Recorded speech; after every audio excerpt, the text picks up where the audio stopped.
the Seahawks haven't had to game plan for an injured Russell Wilson. That could all change now. Never mind all the troubling things that happened to the Seahawks on Thursday night in a crushing 26-17 loss to the Rams, specifically from a Seattle defense that at critical times offered shockingly little resistance and yielded 476 yards. Those breakdowns didn't come close to reflecting the nightmare scenario that unfolded late in the game. One constant the Seahawks have had through their dynasty years, and through the ongoing quest to get back to that level, has been no three under center. Few quarterbacks in history have been more durable than Russell Wilson, to the point you sometimes forget that he's playing a brutally violent game that makes him as vulnerable as anyone else to an injury. The one thing that the Seahawks have long dreaded and miraculously avoided for a decade came to pass Thursday on a seemingly innocuous play in the third quarter.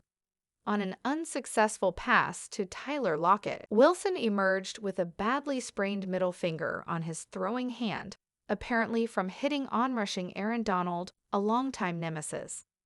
On television, you could see the finger bent in a direction that was not natural.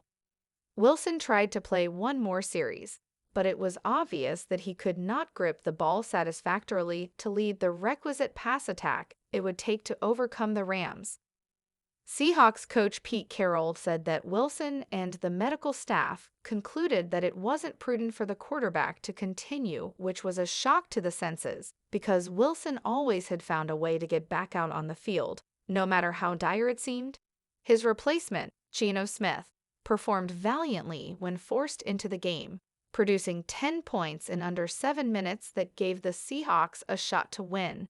But that storybook scenario dissolved when Smith, who had thrown a mere 9 passes in mop-up duty over the past 3 years, yielded an interception with just over 2 minutes to play up a porous pass defense that made it far too easy for Stafford to move downfield, most egregiously on a 68-yard completion on third and 10 that changed the entire tenor of the game. They also are facing the prospect of life without the quarterback who has produced more victories at this stage of his career than any QB in history. Carroll had few answers to a litany of post-game questions about the extent of Wilson's injury or the potential length of his absence.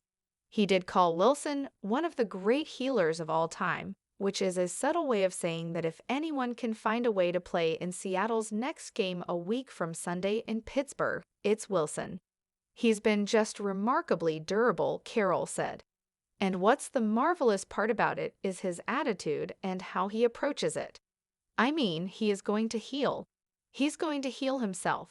He makes stuff happen, and marvelous things.